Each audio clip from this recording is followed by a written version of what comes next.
Eto mga ka-review, buti nga sa inyo mga Chinese na illegal na nangingisda malapit sa Palawan. Hinuli na umano ng Philippine Coast Guard. Yan mga ka-review ha. Patungkol po riyan ang ating bibigyan ng reaksyon, komento at kritisismo kung meron man po no. Ang balitang ito ay mula po sa ating paboritong PHTV. Yan, nasa description po ang full video link ng balitang ito. Subscribe nyo na po si PHTV. Yan mga ka-review. At kung gusto mo rin po ng mga ganitong reaction video mga ka-review, kung gusto mo po ng mga ganitong reaction video, pa-subscribe na rin po mga ka-review. Maraming salamat po sa inyong lahat. At eto na nga, Chekwa inuli ng Philippine Coast Guard and Chinese illegal fisher, hiluli ng PCG. Yan, Chinese kalaboso sa Palawan. Yan mga ka-review, eto na. Sama-sama at sabay-sabay po natin pakinggan, panoorin at bigyan ng reaksyon ang balitang ito mula po sa ating paboritong PHTV. Yan mga ka-review, eto na po.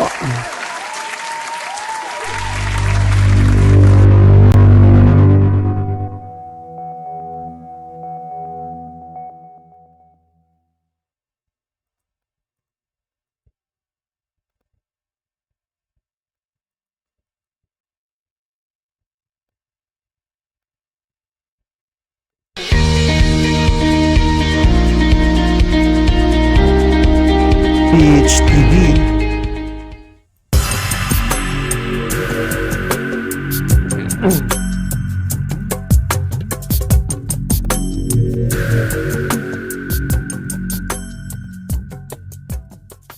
Iniulat na isang source na inaresto umano ng Philippine Coast Guard ang 8 Chinese na nahuling iligal na nangingisda malapit sa isla ng Palawan noong nakarang araw, at sinabi ng PCG na kukumpiskahin din nila ang fishing boat ng mga ito.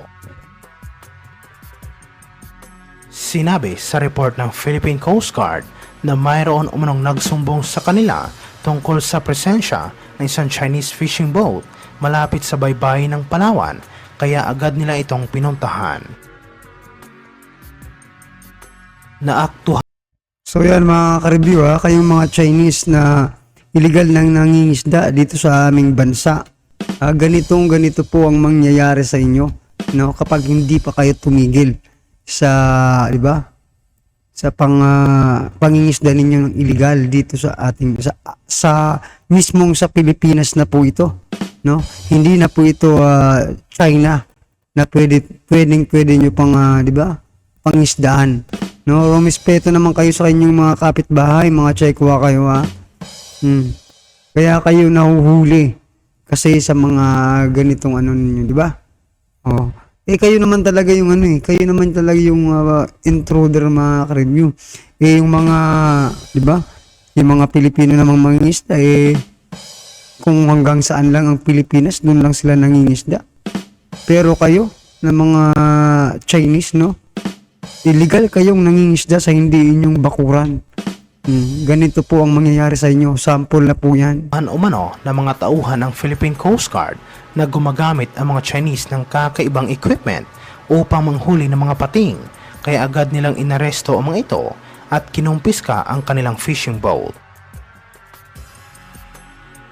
Sinabi naman sa pahayag ng Philippine Coast Guard na hinihikayat nila ang mga taga-Palawan na isumbong kaagad sa kanilang tanggapan ang anumang kahina-hinalang aktibidad sa dagat upang maiwasan ang pagkasira o pagnakaw sa mga yamang dagat ng bansa.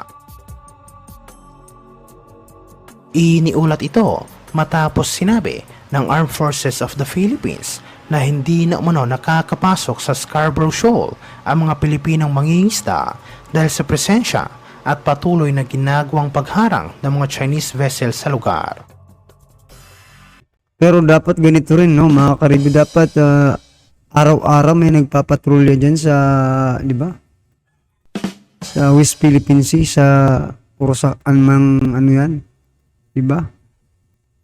Boundary, di ba? Kailangan palagi sigurong, opinion lang ito mga ka-review, kailangan siguro palaging may visible doon na PCG, no, mga ka-review, doon sa boundary mismo, para at least yung mga mangisda kahit anytime silang mangisda, kung baga may sasalo sa kanila doon.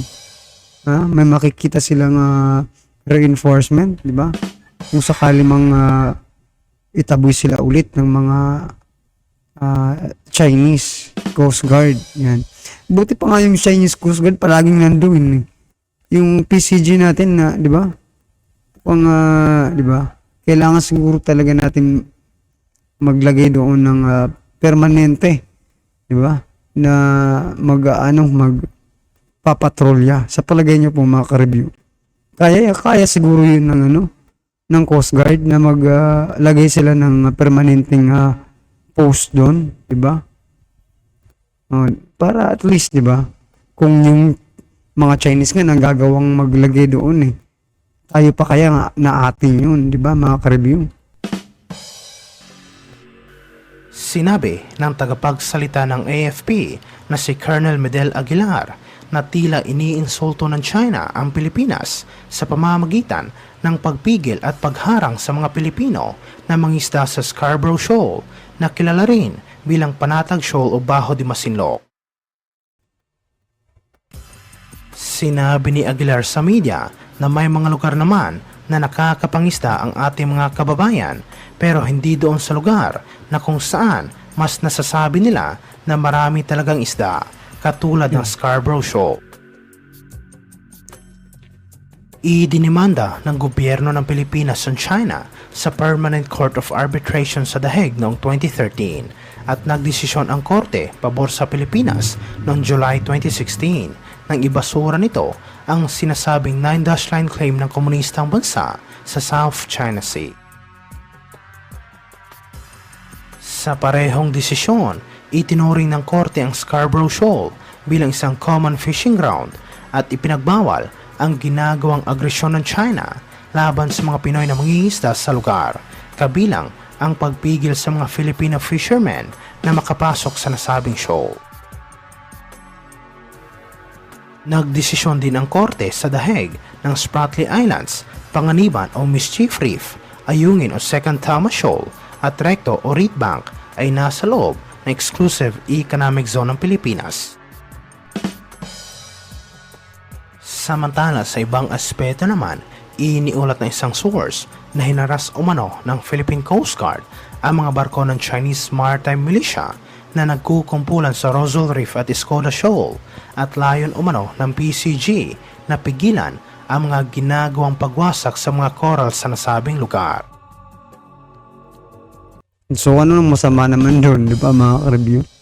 Pag sila po yung, di ba? Pag sila po yung nang-aapi, okay lang. Pag tayo po yung pinoprotektahan lang po natin yung ating soberanya, yung ating, di ba, pag-aari natin, di ba?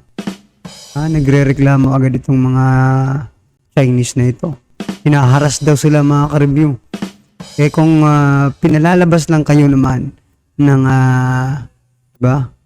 Yung sa Baguio pa area of responsibility, di ba?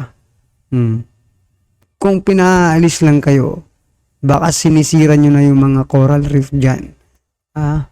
Kawawa naman yung mga isda. Masama ba yon?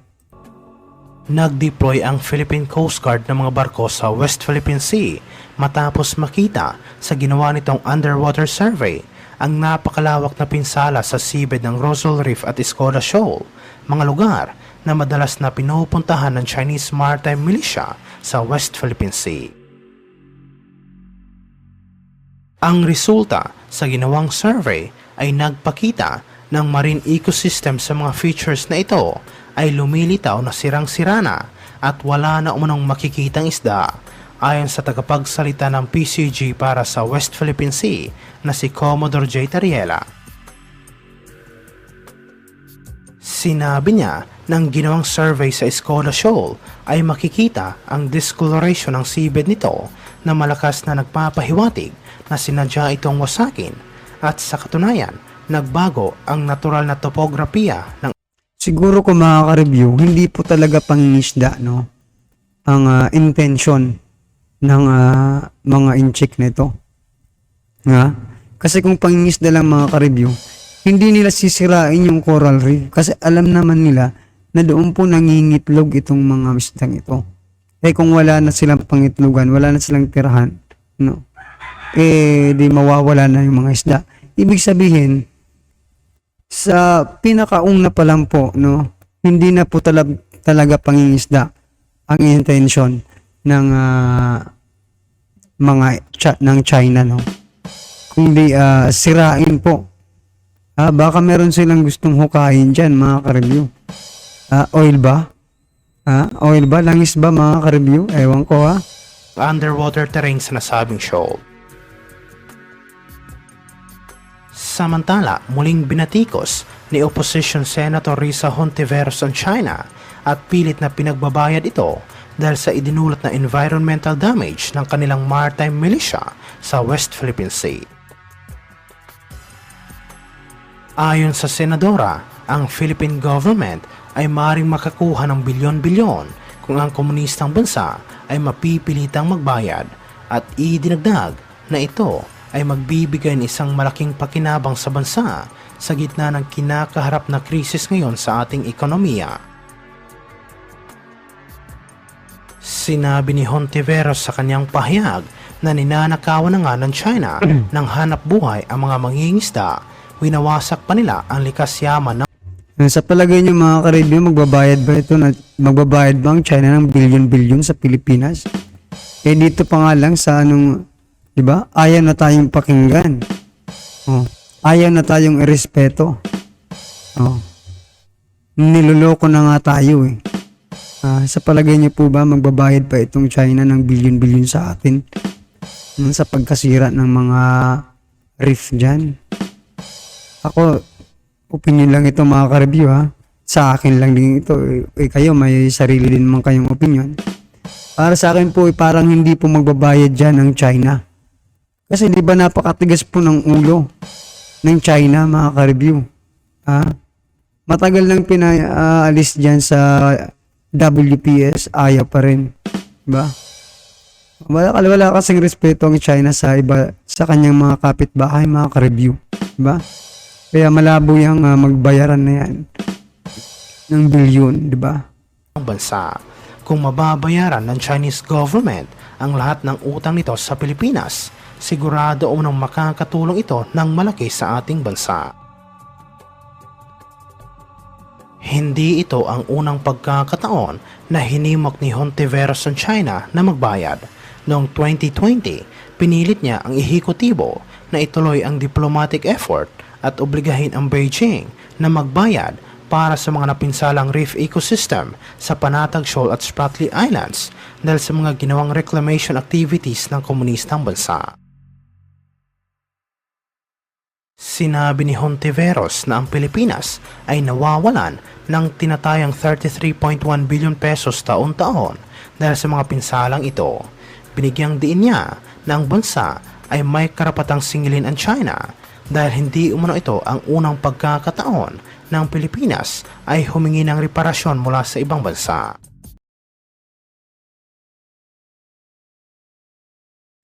So yan, mga ka-review, ano po ang inyong di ba? Reaction dyan. Pagbabayarin daw. Dito muna tayo sa hinuli ng mga Chinese, no, mga ka-review. Ano po ang reaction dyan? Dapat bang pagbayarin din yung mga ito? Gaya ng sinasabi kanina ni Senator Hontiveros, na bilyon daw ang posibleng maging kabayaran doon sa mga nasirang coral reef, di ba? Mga reef ng ating bansa, ng China, no? Para sa akin po, malabong mangyari yan kasi nga po, napakatigas po ng ulo ng China at hindi po siya marunong sumunod sa kung anumang desisyon ang meron ng mga international community. May sarili po siyang sinusunod, mga ka-review. Kaya malabo pong bayaran tayo ng China doon sa mga damages na ginawa nila. Kayo ba, mga ka-review, mananiniwala po ba kayong babayaran tayo ng China ng ganun-ganun na lang, di ba? Para sa akin po, nako, malabo po yan. Well, anyway, mga ka-review, ano pong yung reaction sa naging balitang ito? Alright, pa-comment na lang po sa baba para at isa lang po ng ating mga kababayan ang inyong mga reaksyon sa issue ito. Alright? Alright mga ka-review, bago ka pa lang at di pa po nakapag-subscribe sa ating munting channel, please don't forget to subscribe. At pa-like and share na din po mga ka-review para mas marami pa pong mga kabayan natin sa ibang bansa ang makapanood ng makabuluhang balitang ito. Alright? At subscribe nyo na rin po si PHTV. Yan mga ka-review, nasa description po ang full video link ng balitang ito. Alright? Maraming salamat po.